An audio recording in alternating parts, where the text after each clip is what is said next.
Gaï Birahim Touré, bon réveil matinal.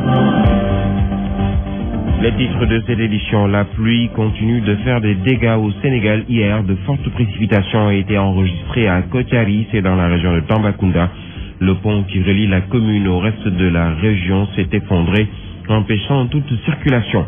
Pendant ce temps, le chef de l'État poursuit ses vacances alors que la situation exige qu'il les écourte. C'est l'avis du mouvement Leral Askan Wi. Omar Faye estime par ailleurs que le président de la République, en convoquant les directeurs généraux à une réunion à Popenguine, démontre que l'équipe gouvernementale n'a plus sa raison d'être. Que non, lui répond le ministre Seydou Gueye.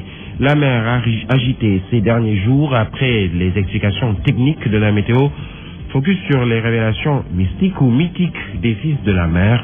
Les Lébous de Yoff avancent qu'il faut des sacrifices pour calmer Dame Nature.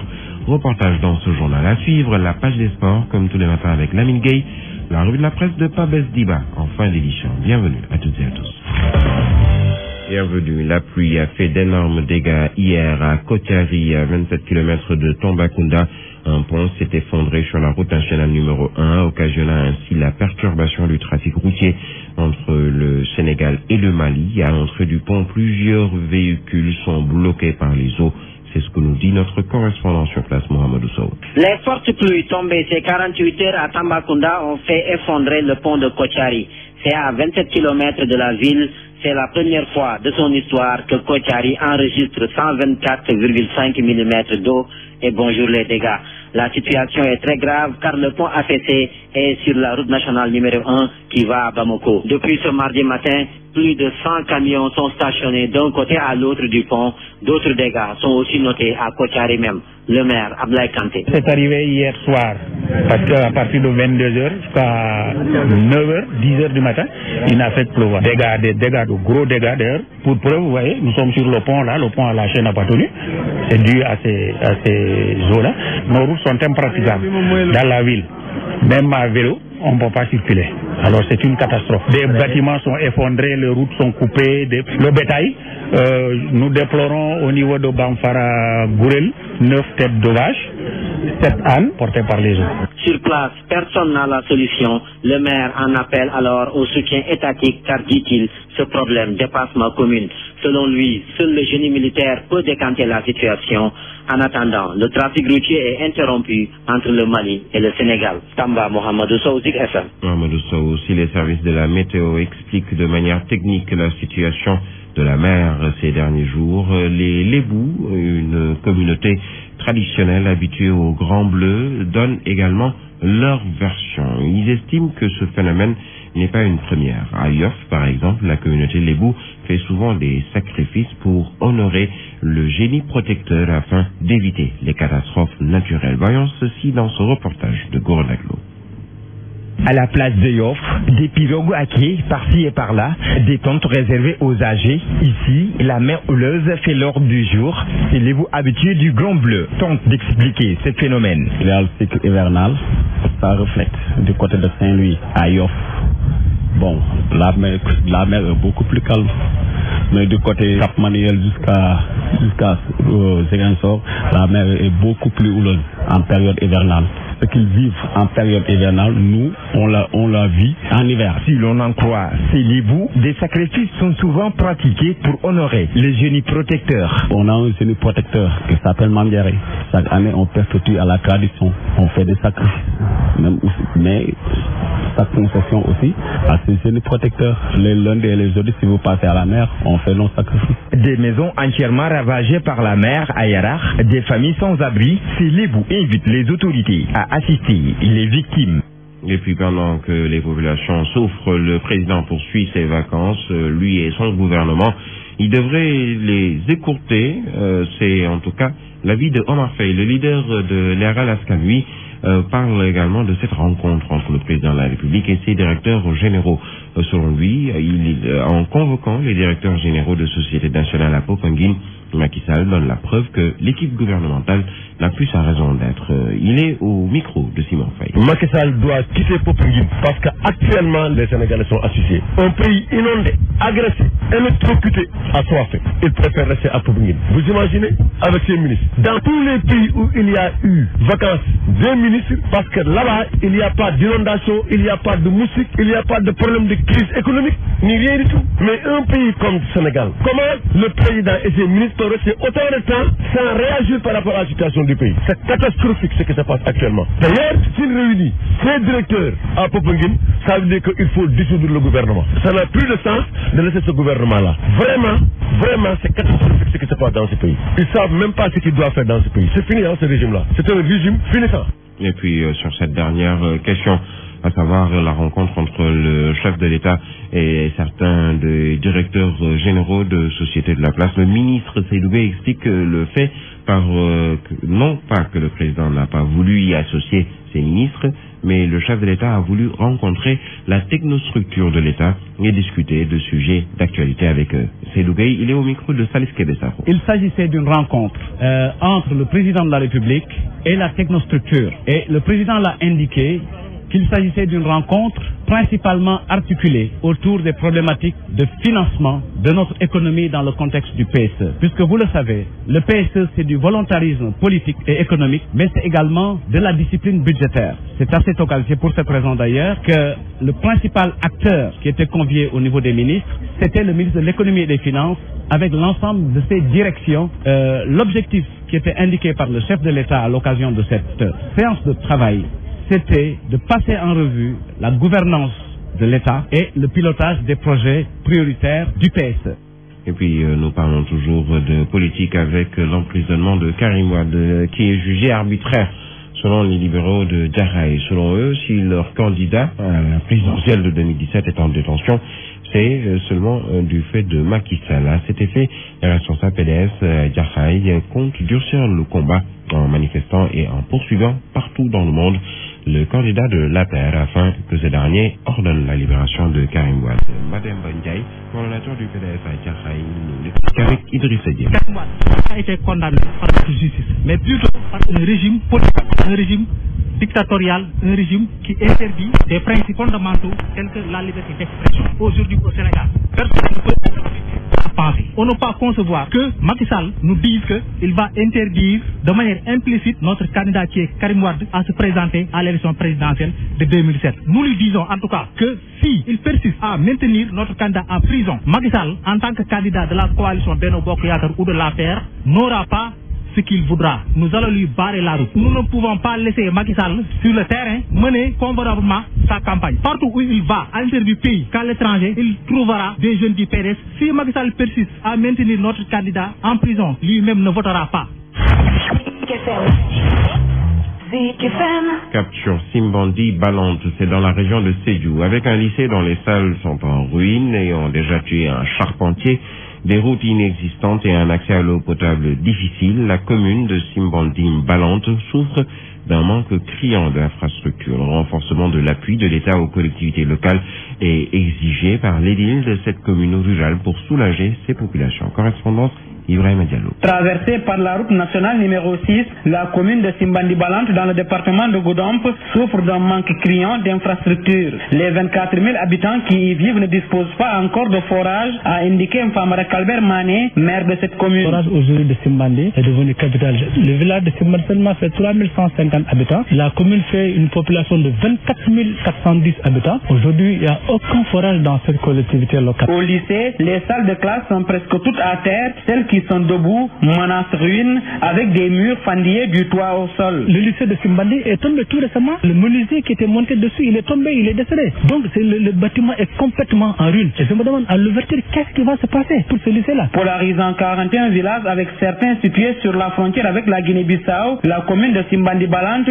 souffre d'un enclavement qui rend difficile la mobilité. À en croire l'édile de cette commune rurale, la réhabilitation de certaines pistes s'impose. Nous avons besoin encore davantage de pistes pour désenclaver. Il y a la piste d'Atakunda Simbandi, il y a la piste Nterembas qui va jusqu'au poste de santé de Safan, la piste Simbandi Madinapol, c'est des pistes qu'il faut vraiment mettre en valeur. Pour Mfamara Kalber Mané, maire libéral, le président Macky Sall, sans considération de parti, doit aller dans le sens du renforcement des financements des collectivités locales pour faciliter leur autonomisation. Sédhiou, Ibrahim Diallo, Zik FM. Ibrahim Diallo, nous revenons à Dakar. Dakar dans sa banlieue avec les violences faites aux femmes qui prennent des proportions inquiétantes en banlieue. Selon l'association des femmes juristes sénégalaises, chaque semaine, il y a plusieurs cas de viol et violences conjugales qui sont enregistrés dans les boutiques de droit implantées dans la banlieue. À Wakhinane, Nimzat, par exemple, la commission genre et développement et la JS se sont penchés hier sur ce sujet pour sensibiliser les femmes. Compte rendu, Mamadou Fofana. La commune de Wakhinane Nimzat, à l'image des autres localités de la banlieue, vit les violences basées sur le genre. Le viol et la violence conjugale sont souvent notés dans la deuxième plus grande commune du département de Guédiawaye. Mayram Tall, présidente de la commission genre et développement.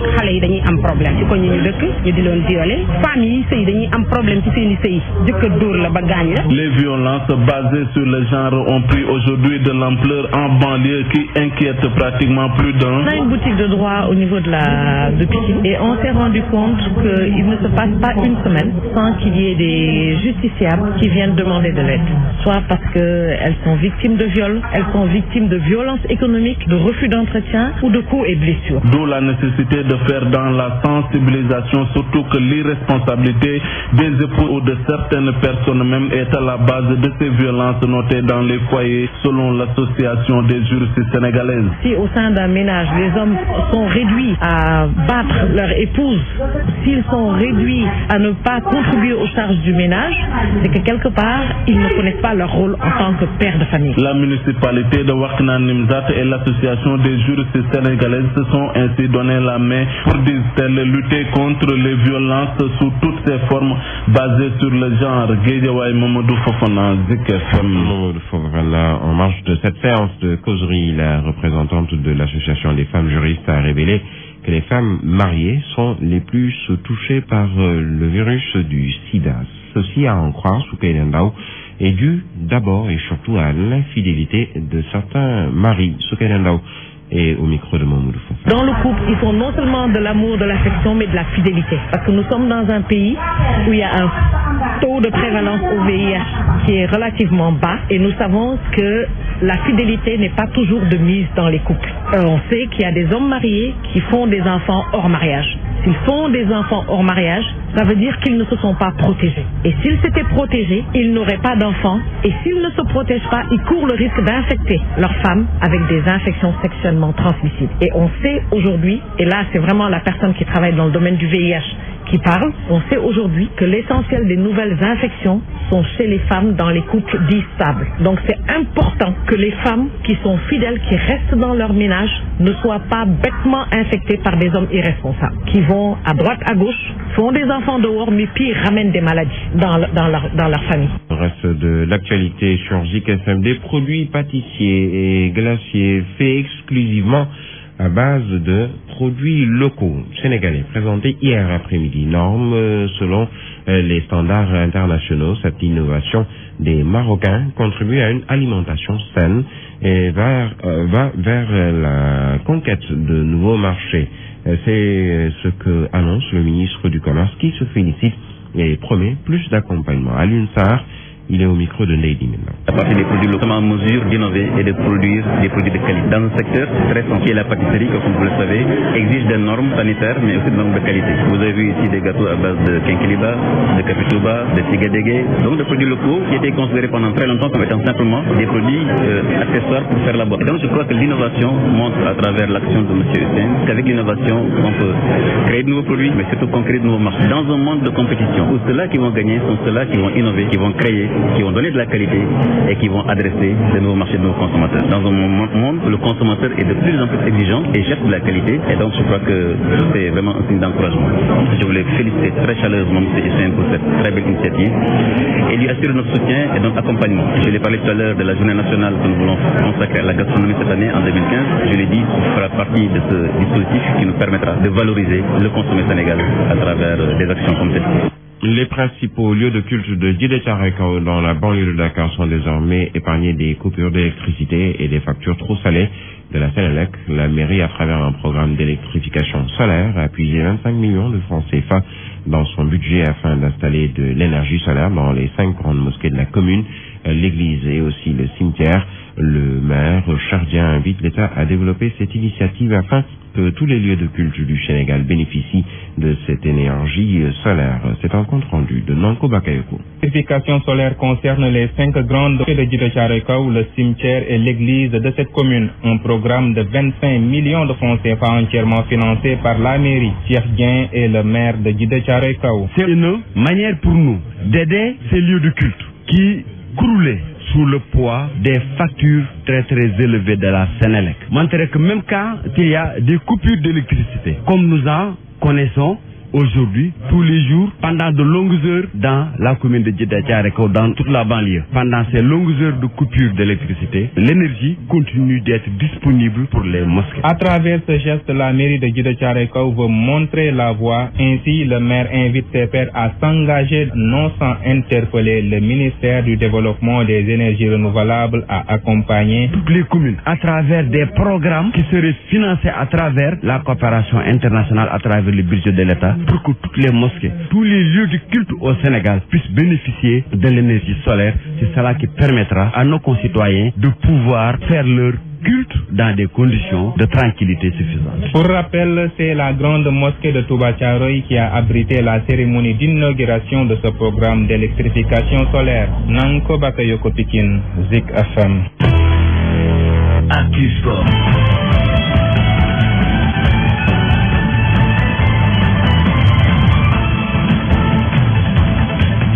C'est l'heure de retrouver dans ce studio pour la page des sports Lamine Gueye, bienvenue, bonjour. Bonjour Birahim, bonjour à tous. Parlons tout d'abord de football avec le match Sénégal-Namibie, les Lions à Windhoek depuis hier. Oui, ils étaient partis la veille de Paris où a débuté le regroupement pour arriver à Windhoek au terme d'un voyage très long, au bout de 10 heures de vol. Hier donc l'équipe a eu une séance de décrassage pour évacuer un peu la fatigue accumulée au cours du voyage, mais le groupe n'était pas au complet. C'est aujourd'hui que le coach Aliou Cissé va peut-être diriger la première véritable séance avec tous ses joueurs. Je rappelle simplement que le Sénégal joue la Namibie, ce sera vers 12h30 heure GMT. Pour un match qui rentre donc dans le cadre du deuxième tour éliminatoire de la CAN Gabon 2017, et Aliou Cissé a annoncé dans le site de la Fédération sénégalaise de football que le match ne sera pas facile pour eux et pour les Lions. Alors, autre match, celui des Lions locaux qui ont tenu en échec hier, les Lions indomptables du Cameroun. Oui, dans ce match amical, finalement, pas de vainqueur.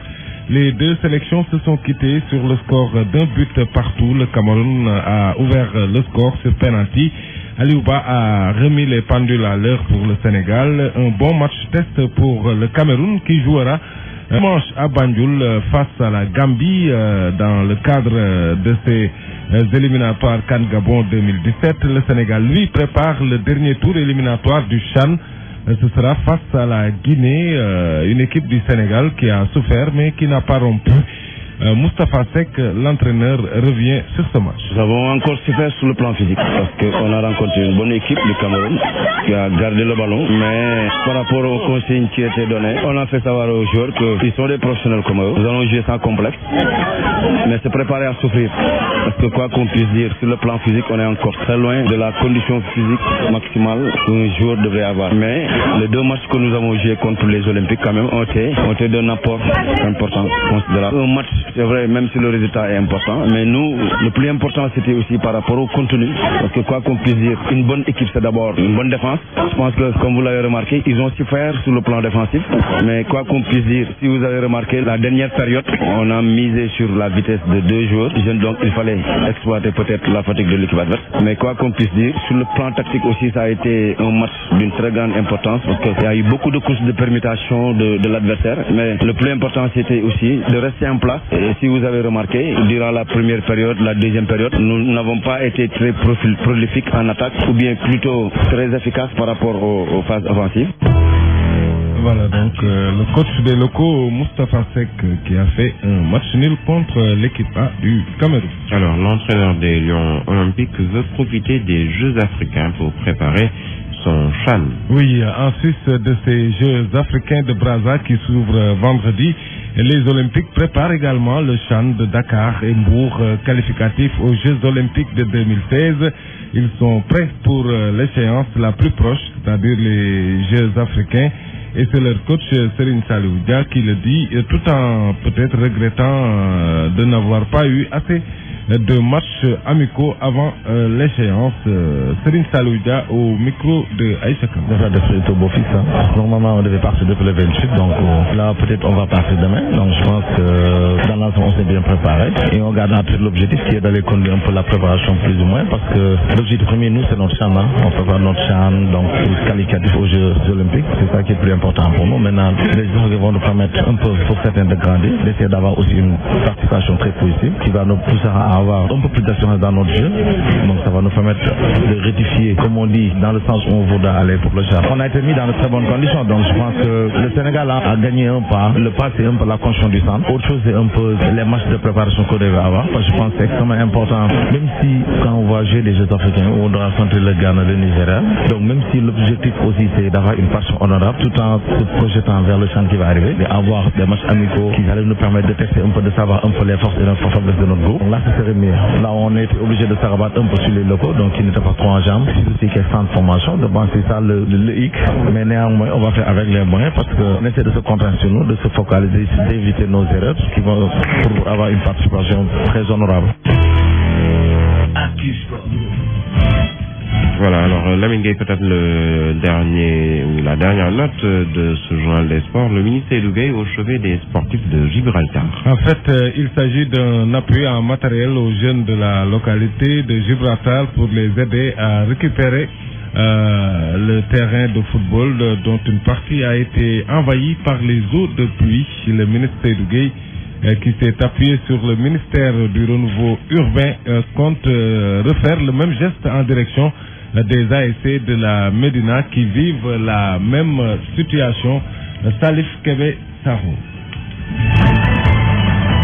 Les jeunes de Gibraltar vont enfin pouvoir retrouver l'usage de leur terrain de football, dont une partie a été engloutie par les eaux de pluie. Avec l'appui du ministère du Renouveau Urbain, le ministre Seydou Gueye leur a remis un important lot de matériel et explique son geste par le simple fait de vouloir aider les jeunes de ce quartier. Vous avez vous-même pu constater que l'équipe qui prépare un match n'est pas dans les conditions idéales pour préparer son match qui est assez important. Il s'agit d'une motopompe qui devra permettre, en plus de son équipement flexible, de pomper l'eau. Après Gibraltar, le ministre Seydou Gueye projette de faire le même geste pour d'autres ASC de la Médina qui sont dans la même situation. C'est le terrain, c'est l'école Médine, c'est l'école Soumbédioune, c'est Nagosamb. Et vous savez, ces terrains-là sont des espaces multi-usages. Un coup, c'est pour les études, un autre coup, c'est pour la pratique sportive. Et aujourd'hui, nous sommes en pleine saison des compétitions navétanes. Un geste très noble à en croire les jeunes de Gibraltar qui vont enfin pouvoir s'entraîner sur leur terrain et préparer leur prochain match qui les opposera à l'ASC Koussoum. Souleymane Camara, responsable ASC Gibraltar. Pratiquement, sur le terrain, 3 semaines, nous entraîné sur le terrain pour réduire. Sur le Médina, sur le HLM, terrain, il y a pas de temps, quoi. Nous ne pouvons pas faire, quoi. Parce que les conditions, il faut mettre trop, quoi. Plus qu'une autorité, Seydou Gueye dit être venu à Gibraltar en tant que frère pour aider ses autres frères à s'épanouir pleinement.